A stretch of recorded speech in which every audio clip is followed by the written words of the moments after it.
اللهم صل على محمد وآل محمد. اللهم صل على محمد وآل محمد. اللهم صل على محمد وآل محمد. اللهم صل على محمد وآل محمد. اللهم صل على محمد وآل محمد. اللهم صل على محمد وآل محمد. اللهم صل على محمد وآل محمد. اللهم صل على محمد وآل محمد. اللهم صل على محمد وآل محمد. اللهم صل على محمد وآل محمد. اللهم صل على محمد وآل محمد. Is among the Shias of the era of Ghaybat al-Sughra, the minor occultation, and this salawat was taught to him by the Imam of our time, Mahdi Ajjalallahu Ta'ala Farajahu al-Sharif. بسم الله الرحمن الرحيم.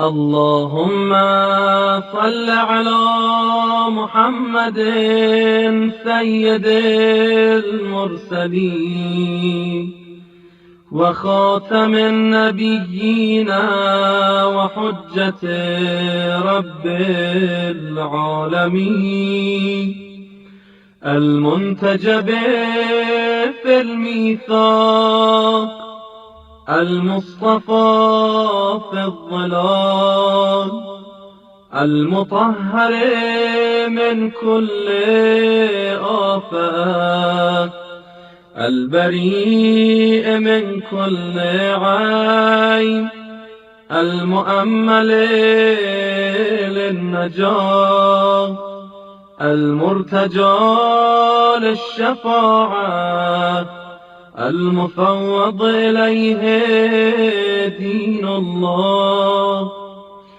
اللهم شرف بنيانه وعظم برهانه وأفلج حجته وارفع درجته وأضئ نوره وبيض وجهه وأعطه الفضل والفضيلة والمنزلة والوسيلة والدرجة الرفيعة وابعثه مقاما محمودا يغبطه به الأولون والآخرون.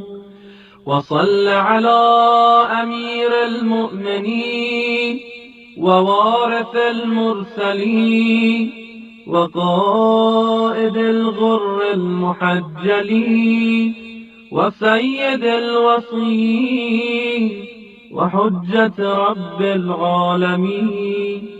وصل على الحسن بن علي إمام المؤمنين ووارث المرسلين وحجة رب العالمين. وصل على الحسين بن علي إمام المؤمنين ووارث المرسلين وحجة رب العالمين. وصل على علي بن الحسين إمام المؤمنين ووارث المرسلين وحجة رب العالمين. وصل على محمد بن علي إمام المؤمنين ووارث المرسلين وحجة رب العالمين. وصل على جعفر بن محمد إمام المؤمنين ووارث المرسلين وحجة رب العالمين. وصل على موسى بن جعفر إمام المؤمنين ووارث المرسلين وحجة رب العالمين. وصل على علي بن موسى إمام المؤمنين ووارث المرسلين وحجة رب العالمين. وصل على محمد بن علي إمام المؤمنين ووارث المرسلين وحجة رب العالمين.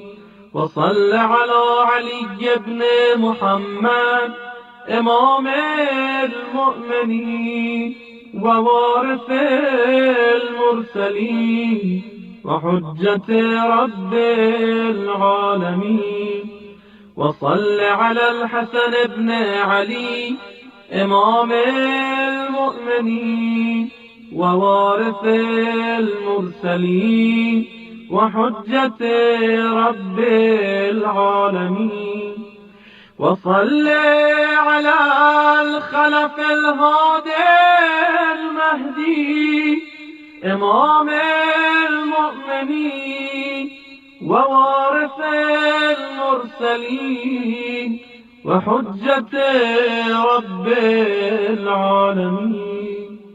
اللهم صل على محمد وأهل بيته الأئمة الهادين العلماء الصادقين الأبرار المتقين دعائم دينك وأركان توحيدك وتراجمة وحيك وحججك على خلقك وخلفائك في أرضك الذين اخترتهم لنفسك واصطفيتهم على عبادك وارتضيتهم لدينك وخصصتهم بمعرفتك وجللتهم بكرامتك وغشيتهم برحمتك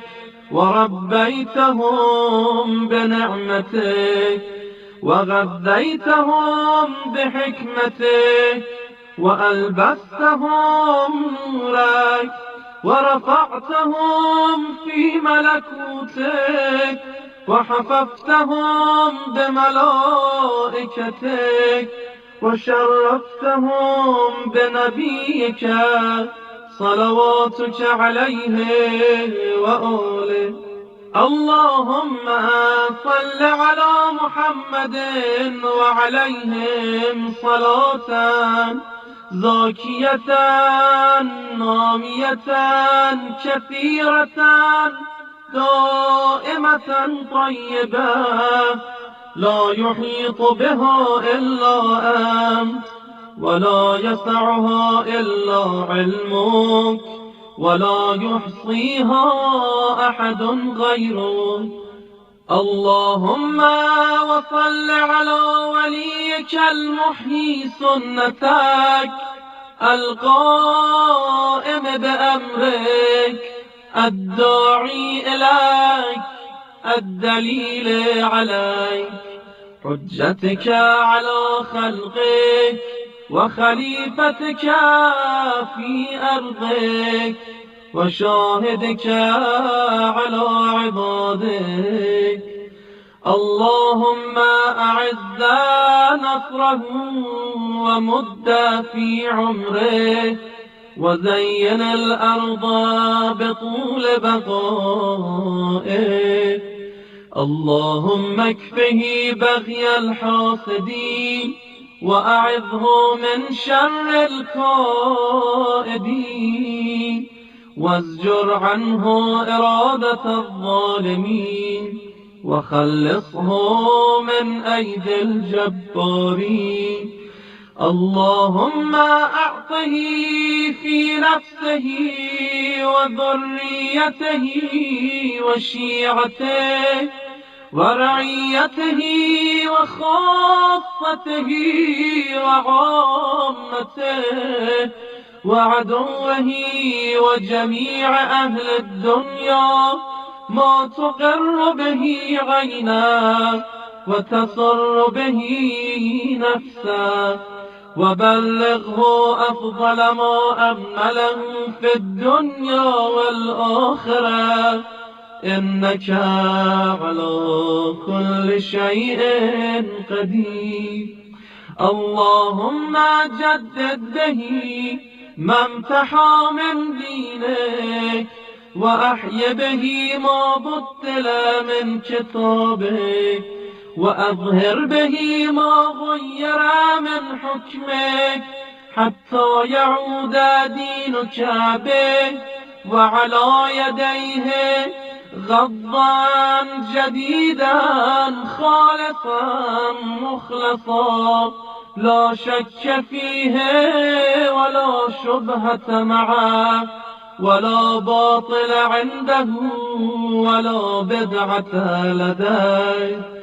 اللهم نور بنوره كل ظلمة وهد بركنه كل بدعة واهدم بعزه كل ضلالة واقصم به كل جبار وأخمد بسيفه كل نار وأهلك بعدله جور كل جائر وأجر حكمه على كل حكم وأذل بسلطانه كل سلطان.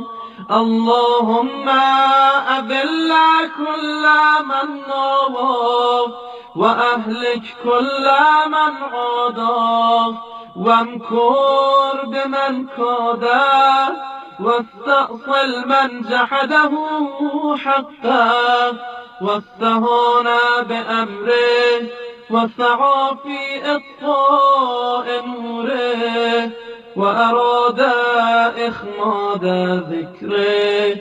اللهم صل على محمد المصطفى وعلي المرتضى وفاطمة الزهراء والحسن الرضا والحسين المصفى وجميع الأنصياء مصابيح الدجى وأعلام الهدى ومنار التقى والعروة الوثقى والحبل المتين والصراط المستقيم. وصل على وليك وولاة عهدك والأئمة من ولدك ومد في أعمارهم وزد في آجالهم وبلغهم أقصى آمالهم دينا ودنيا وآخرة إنك على كل شيء قدير. اللهم صل على محمد وآل محمد. اللهم صل على محمد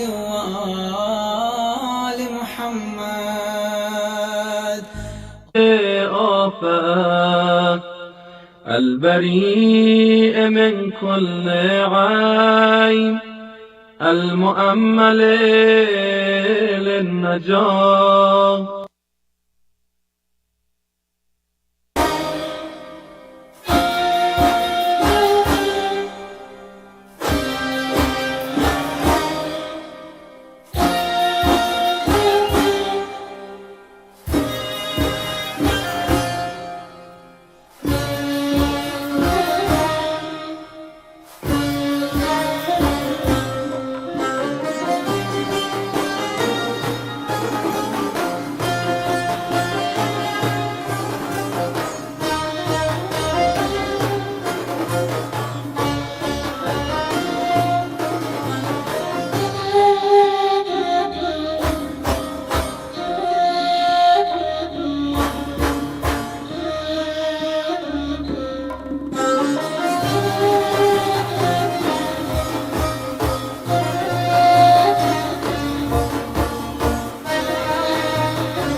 همه در رخ علی بین، به علی شناختم من، به خدا قسم خدا را به علی شناختم من، به خدا قسم خدا را.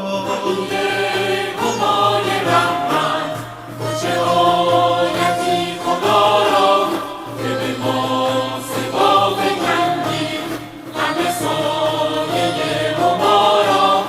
علی همای رحمت تو چه آیتی خدا را که به ما سوا فکندی همه سایه هما را.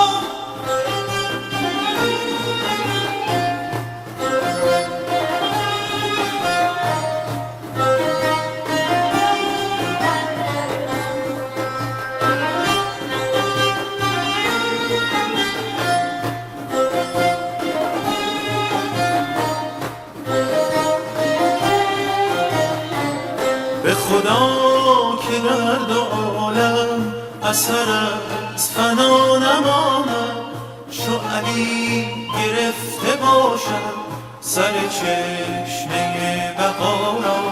به خدا که در دو عالم اثر از فنا نماند، چو علی گرفته باشد سر چشمه بقا را. برو ای گدای مسکین در خانه علی زن، که نگین پادشاهی دهد از کرم گدارا، که نگین پادشاهی دهد از کرم گدارا. علی همای رحمت تو چه آیتی خدا را، در جهانی همه شور و همه شب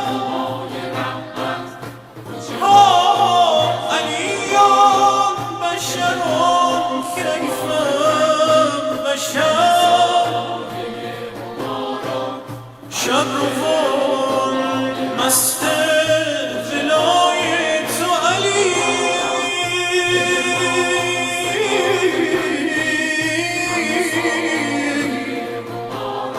جان عالم به فدای تو علی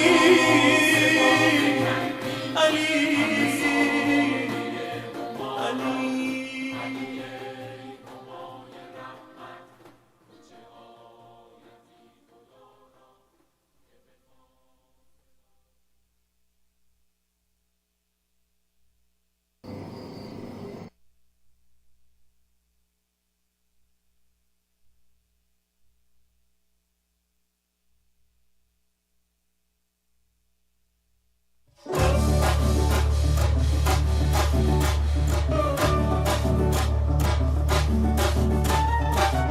کشان تو مرا کی بکشانی به نور نشان بده، تو مرا تا که نخفتم بگو روم، بگو تا جان به نیفتد شمار. بیا بتا که شبم از نفست چون بهار، امان بده که نفس تازه کنم جان جوان بده که ربط پیر ز جانم دوان. روح دمم که شبم از تن خاکم جدا، نور شبم و به کشتی تو آیم علا. خزان بشدم زرد شیطانیان، بمان تو بمان در بر زندانیان. خبری شد خبری عاقبت، بیا که مریض است این جان بد. علی تو به والله تمام منی، دل بری همه شب ماه تمام منی. قسم درخت جان بدهم مرتضا، قسم به دو چشمان سیاحت شها.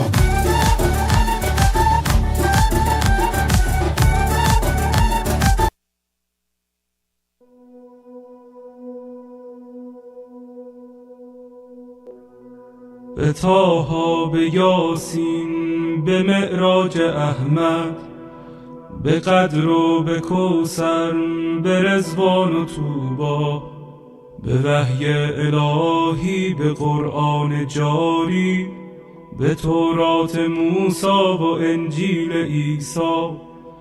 بسی پادشاهی کنم در گدایی، چو باشم گدایان زهرا. چه شبها که زهرا دعا کرده تا ما، همه شیعه گردیم و بیتاب مولا. غلامی این خانواده دلیل و مراد خدا بوده از خلقت ما. مسیرت مشخص امیرت مشخص، مکن دل ای دل بزن دل به دریا. که دنیا به خسران عقبی نیرزد، به دوریز اولاد زهرا نیرزد. و این زندگانی فانی جوانی خوشیهای امروز و اینجا، به افسوس بسیار فردا نیرزد.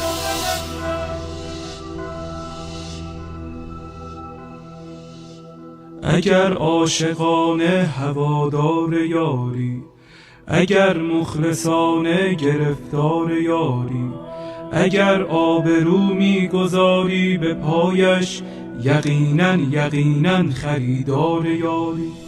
بگو چند جمعه گذشتی ز خوابت، چه اندازه در ندبه ها زاریاری، به شانه کشیدی غم سینه اش را، و یا چون بقیه تو سربار یاری. اگر یک نفر را به او وصل کردی، برای سپاهش تو سردار یاری. به گریه شبی را سحر کردی یا نه، چه مقدار بیتاب و بیمار یاری. دل آشفته بودن دلیل کمی نیست، اگر بیقراری بدان یار یاری.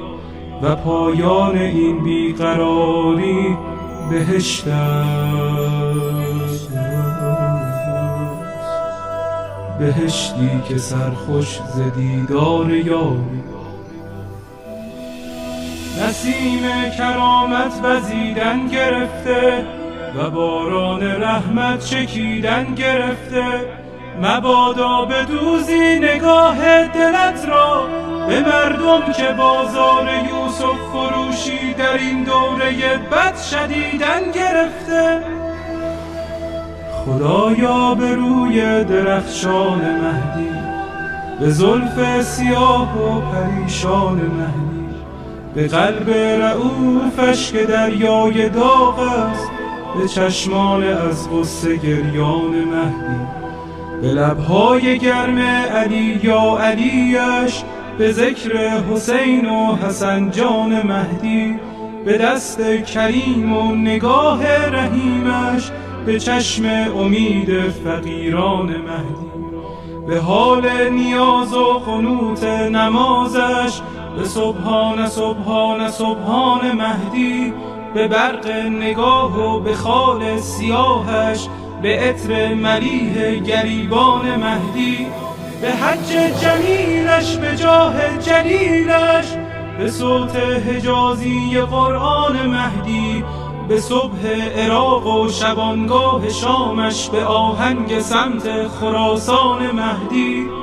به جان داده های مسیر عبورش، به شهد شهود شهیدان مهدی. مرا دائم الاشتیاقش بگردان، مرا سینه چاک فراقش بگردان. تفضل بفرما بر این بنده بی سر و پا، مرا همدم و محرم و همرکابه. سفرهای سوی خراسان و شام و عراقش بگردان. یا مهدی،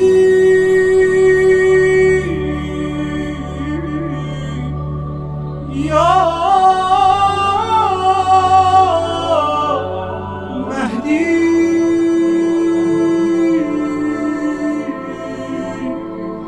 مددی.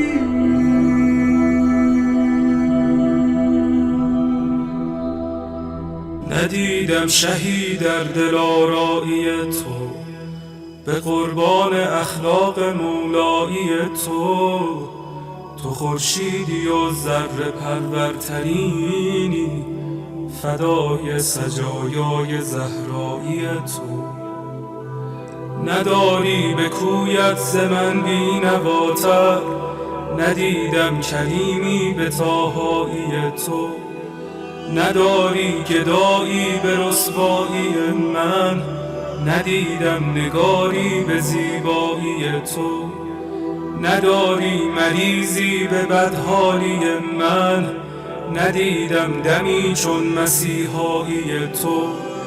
نداری غلامی به تنهایی من، ندیدم غریبی به تنهایی تو.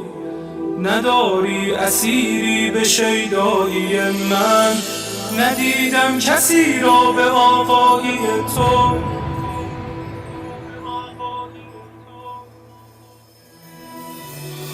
امید غریبان تنها کجایی؟ چراغ سر قبر زهرا کجایی؟ تجلی طاها، گل عشق مولا،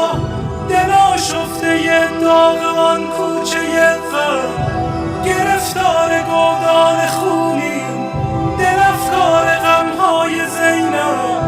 سیاه پوش قاسم، عزادار اکبر دل باغ لیلا. پریشان دست علمگیر سقا، نفسهای سجاد، نواهای باغ، دعاهای صادق. کسی کسی های شبهای کاظم. حبیب رضا و انیس غریب جواد الائمه. تمنای هادی عزیز دل عسکری. پس نگارا بفرما کجایی، کجایی، کجایی.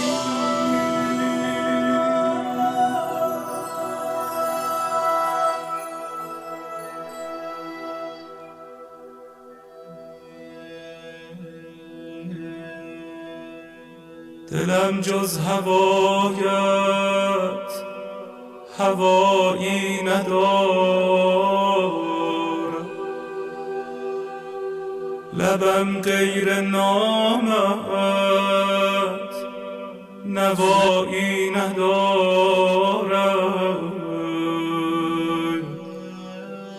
وضو و اذان و نماز و قنوتم بدون ولایت بهایی ندارد. دلی که نشد خانه یاس نرگس، خراب است و ویران صفایی ندارد.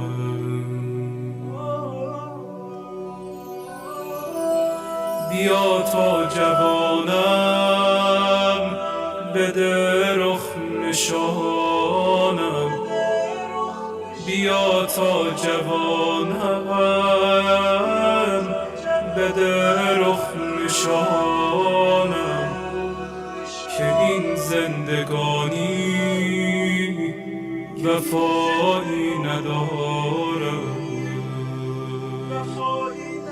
که این زندگانی وفایی ندارد.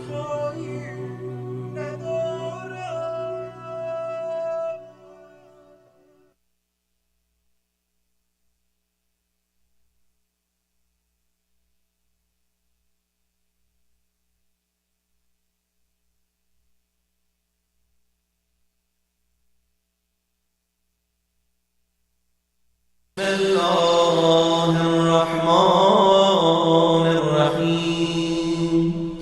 السلام عليك يا حجة الله في أرضه، السلام عليك يا عين الله في خلقه، السلام عليك يا نور الله الذي يهتدي به المهتدون ويفرج به عن المؤمنين.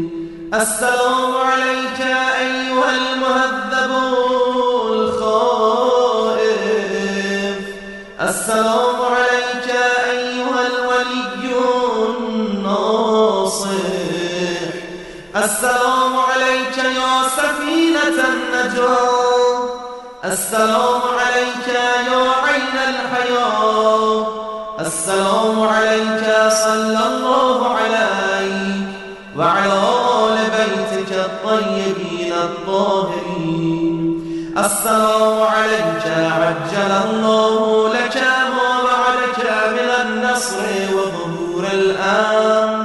السلام عليك يا مولاي، أنا مولاك عارف بأولاك وأخراك، أتقرب إلى الله تعالى بك وبآل بيتك، وأنتظر ظهورك وظهور الحق على يديك.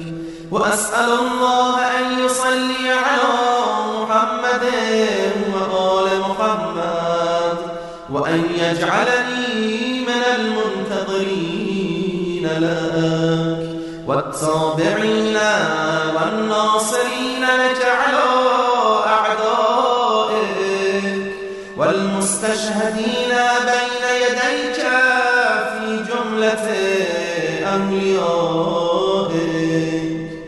يا مولاي يا صاحب الزمان صلوات الله عليك وعلى آل بيتك هذا يوم الجمعة وهو يومك المتوقع فيه ظهورك والفرج فيه للمؤمنين على يديك وقتل الكافرين بسيفك وأنا يا مولاي فيه ضيفك وجارك وأنت يا مولاي كريم من أولاد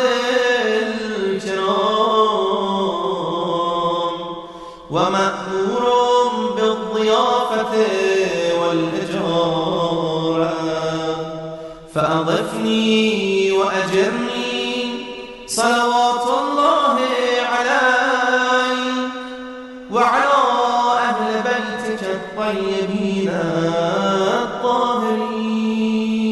الطاهرين.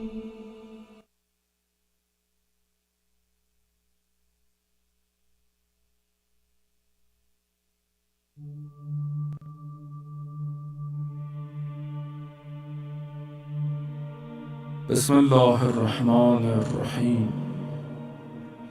عن جابر بن عبد الله الأنصاري عن فاطمة الزهراء عليها السلام بنت رسول الله صلى الله عليه وآله قال سمعت فاطمة أنها قالت دخل علي أبي رسول الله في بعض الأيام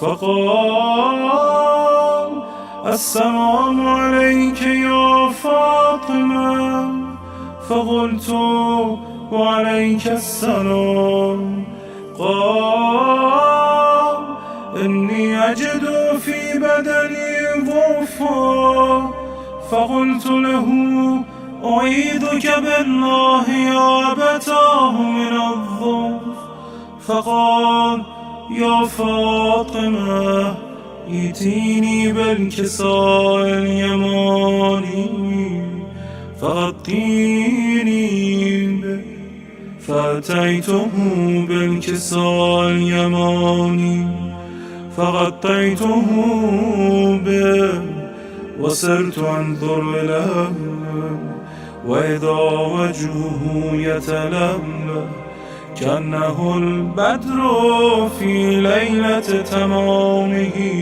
وكماله فما كانت إلا ساعة وإذا بولدي الحسن قد أقبل وقال السلام عليك يا أمه فقلت وعليك السلام يا قرة عيني وثمرة فؤادي فقال يا أمه إني أشم عندك راحة طيبة كأنها رائحة جدي رسول الله فقلت نعم إن جدك تحت الكساء فأقبل الحسن نحو الكساء وقال السلام عليك يا جدا يا رسول الله أتأذنني أن أدخل معك تحت الكساء فقال وعليك السلام يا ولدي ويا صاحب حوضي قد أذنت لك فدخل معه تحت الكساء فما كانت إلا ساعة وإذا بولدي الحسين قد أقبل وقال السلام عليك يا أمه فقلت وعليك السلام يا ولدي ويا قرة عيني وثمرة فؤادي. فقال لي يا أمه إني أشم عندك راحة طيبة كأنها راحة جدي رسول الله. فقلت نعم، إن جدك وأخاك تحت الكساء.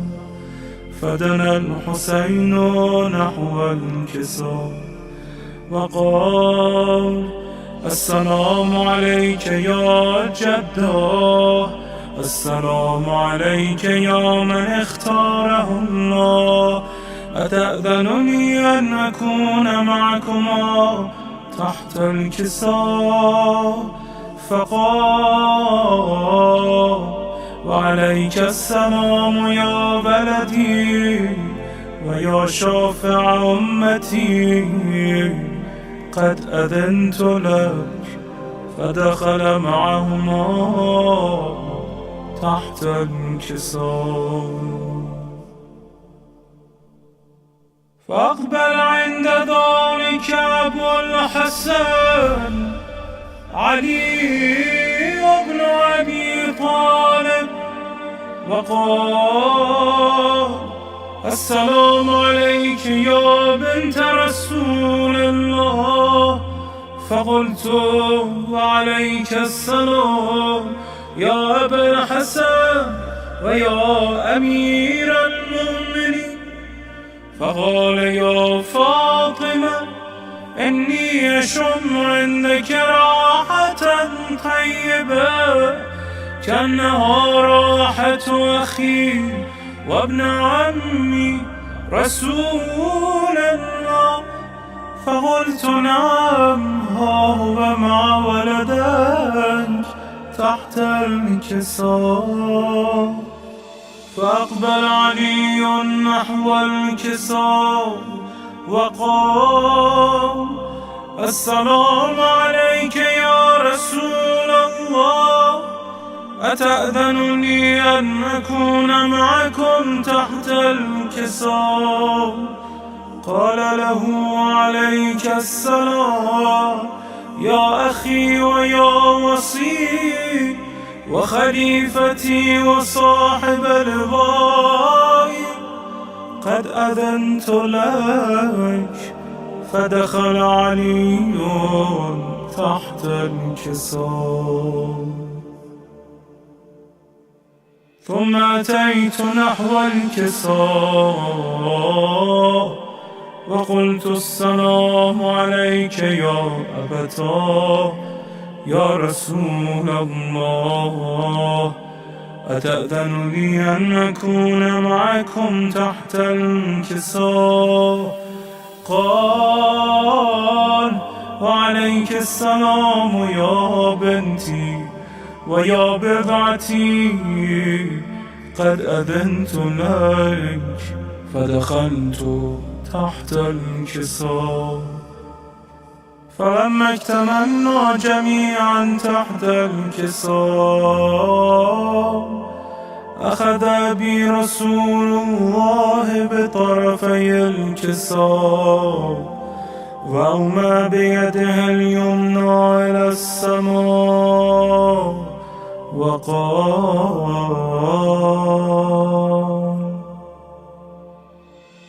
اللهم إن هؤلاء أهل بيتي وخاصتي وحامتي، لحمهم لحمي ودمهم دمي، يؤلمني ما يؤلمهم ويحزنني ما يحزنهم. أنا حرب لمن حاربهم وسلم لمن سالمهم وعدو لمن عاداهم ومحب لمن أحبهم. إنهم مني وأنا منهم، فاجعل صلواتك وبركاتك ورحمتك وغفرانك ورضوانك علي وعليهم وأذهب عنهم الرجس وطهرهم تطهيرا.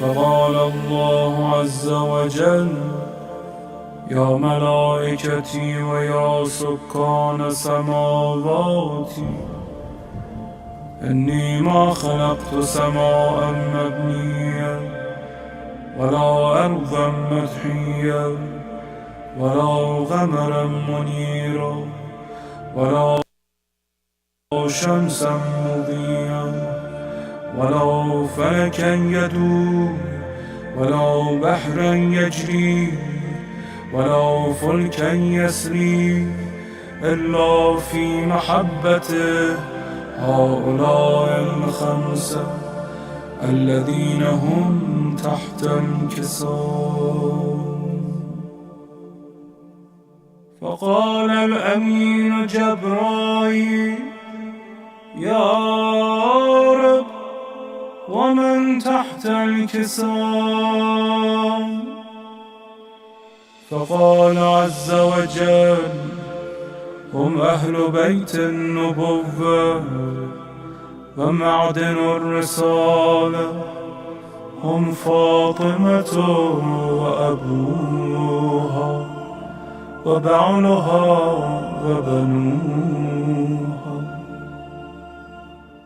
فقال جبرائيل: يا رب، أتأذن لي أن أهبط إلى الأرض لأكون معهم سادسا؟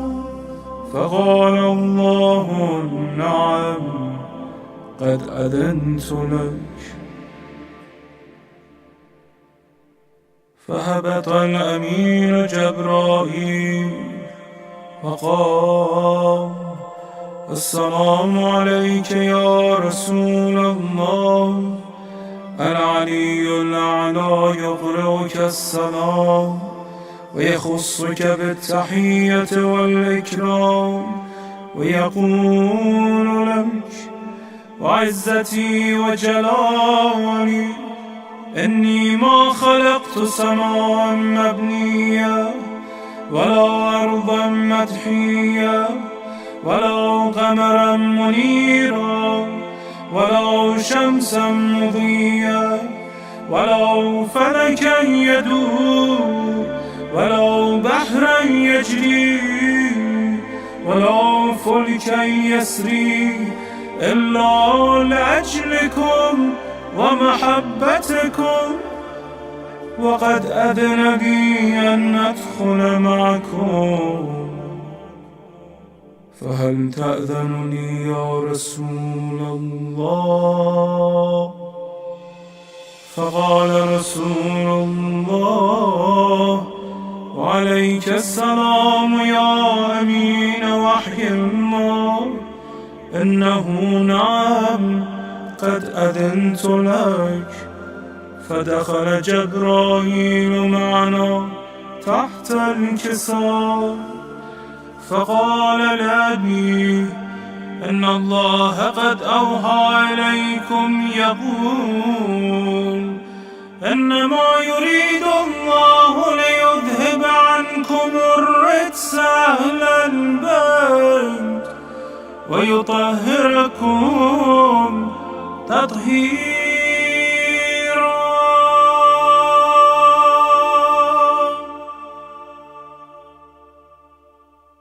فقال علي لأبي: يا رسول الله، أخبرني ما لجلوسنا هذا تحت الكساء من الفضل عند الله.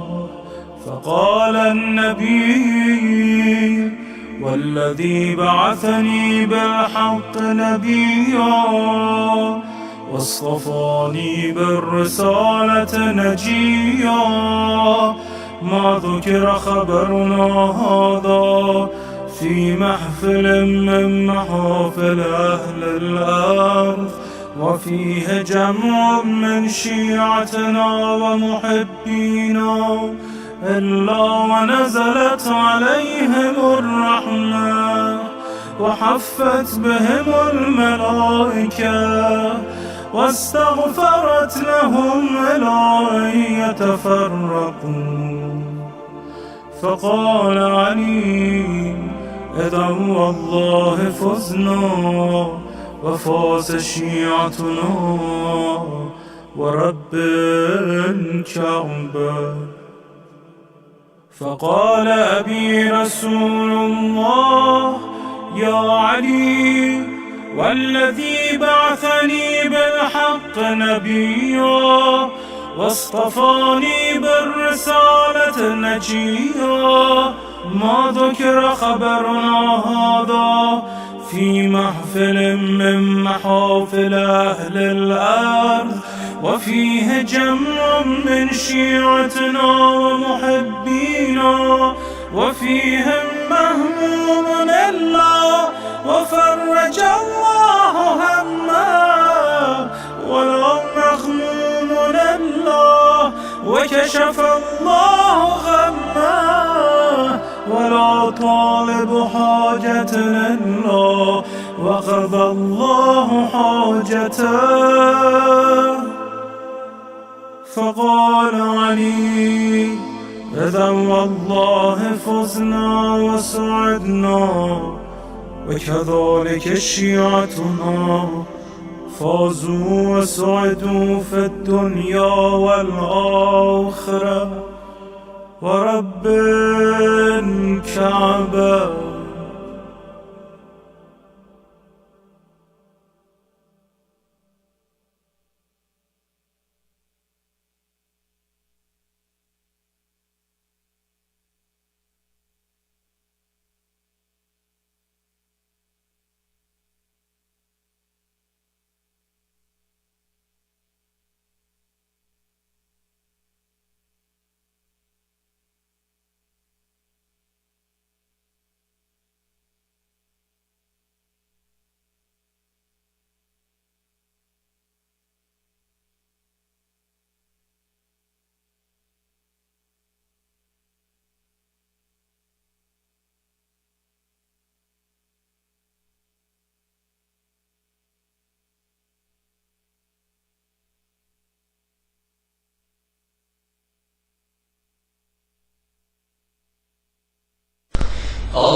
اللهم صل على محمد وآل محمد.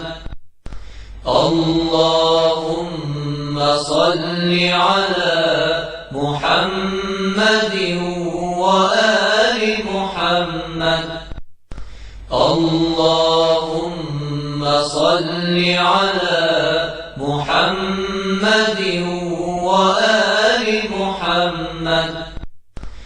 اللهم صل على محمد وآل محمد. اللهم صل على محمد وآل محمد.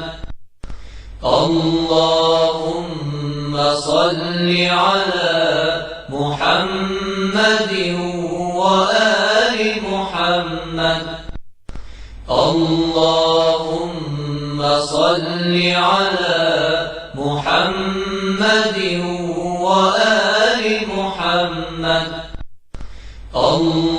اللهم صل على محمد وآل محمد. اللهم صل على محمد وآل محمد. اللهم صل على محمد وآل محمد. اللهم صل على محمد وآل محمد. اللهم صل على محمد وآل محمد اللهم صل على محمد وآل محمد اللهم صل على محمد وآل محمد اللهم صل على محمد وآل محمد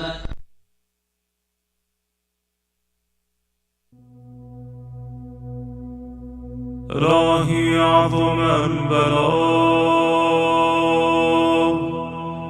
وبرح الخفاء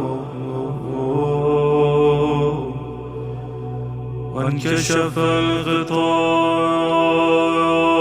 الغطاء وانقطع الرجاء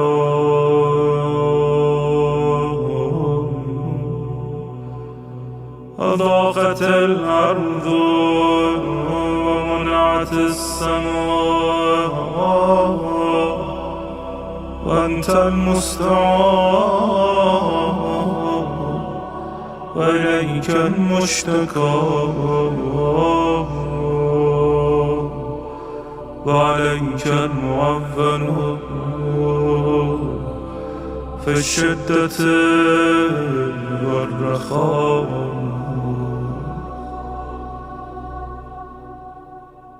اللهم صل على محمد وآل محمد وللآل الذين فرضت علينا طاعتهم وعرفتنا بذلك منزلتهم ففرج عنا بحقه فرجا عاجلا قريبا كلمح البصر أو هو أقرب يا محمد يا علي يا علي يا محمد اكفياني فإنكما كافيان وانصراني فإنكما ناصران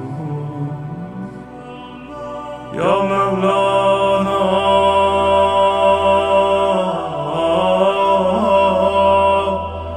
يا صاحب الزمان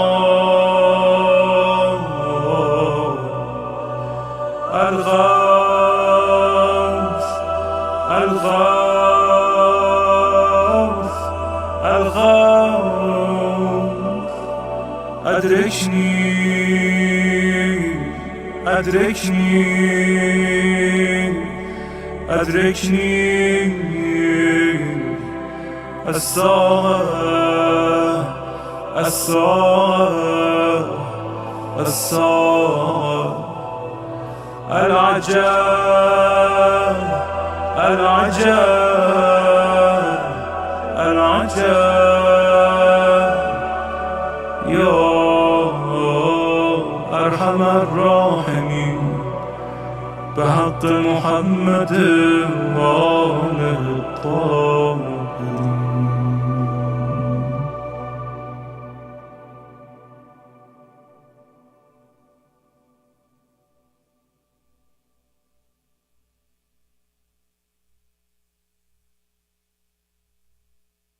وسلم